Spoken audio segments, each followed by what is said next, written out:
एक छोटी सी घटना और सुनाता हूं पॉजिटिविटी पे। 17 और ये ऐतिहासिक घटना सुनिए। 1789 फ्रेंच रेवोल्यूशन। 1789 French revolution.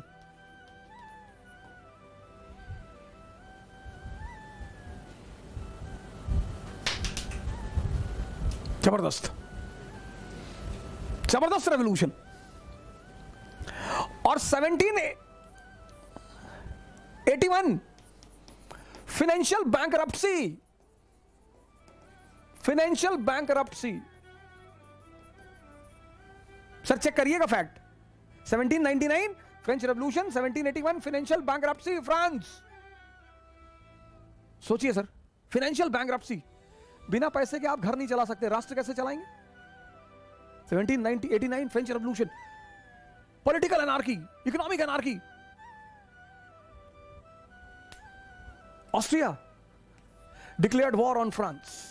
सोचिए सिचुएशन देखिए, Austria declared war, Austria declared war on France.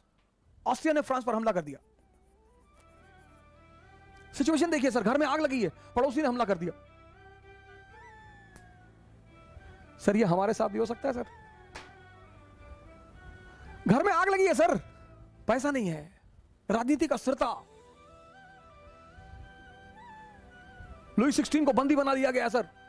और उसी में एक आदमी को 1797 में आर्मी का कमांडर बनाया जाता है, commander in chief Napoleon. Army depressed, surrendered. Sir 3 general already resign कर चुके हैं सर, उसको कमांडर बना दिया जाता है ऐसी आर्मी का, कमांडर इन चीफ। आपकी तरह हमारी तरह मिडिल क्लास का आदमी, अपॉर्चुनिटी मिल गई। He goes to the army and he says to the army कि I am the son of God, blessed son of God, blessed। मैं भगवान का आशीर्वाद दिया हुआ बेटा हूं, मैं ना हारूंगा। बोला मैं हारने के लिए पैदा ही नहीं हुआ। आर्मी तो ताव में आ गई कि अरे ये भगवान का आशीर्वाद दिया हुआ बेटा है। और फिर एक तो उसने हिम्मत दी अपनी सिपाहियों को और सपना दिखाया। उसने कहा ये Gujarat, Italy, land of prosperity, wealth, आओ मेरे साथ, ले चलूं। तुम खाने पर मर रहे हो ना, तुम्हारे पास खाना नहीं है ना, आओ आओ चलो। अरे सेना तो आ गई ताव में, कूद गए इन लोगों ने, ऑस्ट्रिया की गर्दन पकड़ ली, हरा दिया ऑस्ट्रिया को। ट्रीटी ऑफ कैंपो फोर्मियो 1797 पढ़ना सर आज विकिपीडिया में डालकर, सलाम करोगे नेपोलियन को सर। ये होती है पॉजिटिविटी, ये होती है सर पॉजिटिविटी। ये देखो चेक करना सर, तुम कहते हो पॉजिटिविटी फैलाने से क्या होगा। जापान का एक समुराई था, तीसरी घटना सुना रहा हूं सर आपको। जापान का एक समुराई था यामागाता, बड़ा फेमस समुराई, समुराई तलवारबाज, पूरा जापान के समुराइयों को हरा चुका था, शंकराचार्य की उपाधि तलवारबाजी में। तलवारबाजी में उस आदमी के सामने कोई था ही नहीं जापान में। 1 साल उसने पूरे जापान में मुकाबला किया, सबको हराया यामागाता। 1 साल बाद घर लौटकर आया, पता चला कि उसकी बीवी का अफेयर उसके नौकर से हो गया। उसने अपने नौकर से कहा कि आज शाम को मेरा और तेरा मुकाबला होगा तलवारबाजी का, और अगर तू जीत गया तो बीवी भी तुम्हारी और सारी संपत्ति भी तुम्हारी।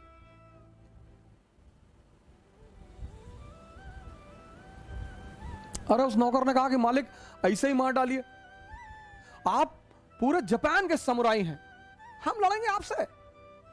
मतलब सचिन तेंदुलकर से एक रिक्शा वाला ये कहते कि हम तुमको बॉलिंग करेंगे,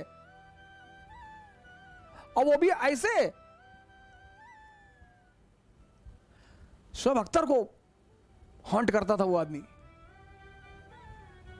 शेन वॉर्न को हॉन्ट करता था वो आदमी।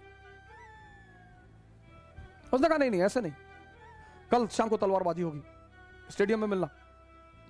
अरे बोले मालिक, बोला कुछ नहीं, सुनना ही नहीं, कल शाम को तलवारबाजी होगी, वहां अगर तुम मुझे हरा ले गए तो सारी संपत्ति तुम्हारी, बीवी तुम्हारी। जापान बुद्धिस्टों का देश है, बुद्धिस्ट संतों का। वो नौकर निकला, कोई सामने बुद्धिस्ट संत उसको टकरा गया। उसने कहा महाराज कल मरने जा रहा हूं। बोला कैसे? क्योंकि मौत तो किसी को पता नहीं होती, तुम्हें कैसे पता है? कहा सरकार। तो फिर उसने सारी कहानी सुनाई। कहा सरकार ऐसी ऐसी बात है और कल तो ये मुझे मार डालेगा। तो उस बुद्धिस्ट संत ने कहा कि तुम चाहो तो बच सकते हो। कहा कैसे सरकार? कहा कल का इंतजार क्यों कर रहे हो? आज तलवार उठा लो और जाके अभी अभी बस अभी जाके जितनी गाली दे सकते हो दो, निकल बाहर। यमगाता इसको इस संत से बात करते हुए देख रहा था। देखना कहानी का, यमगाता देख रहा था और ये गया बाजार में, इसने तलवार खरीदी और लौट के आया, दरवाजे पे खड़ा कि निकल। यमगाता को लगा कि यार इस बंदे की औकात नहीं मेरे सामने बोलने की, वो मुझे निकल कह रहा है, गाली दे रहा है।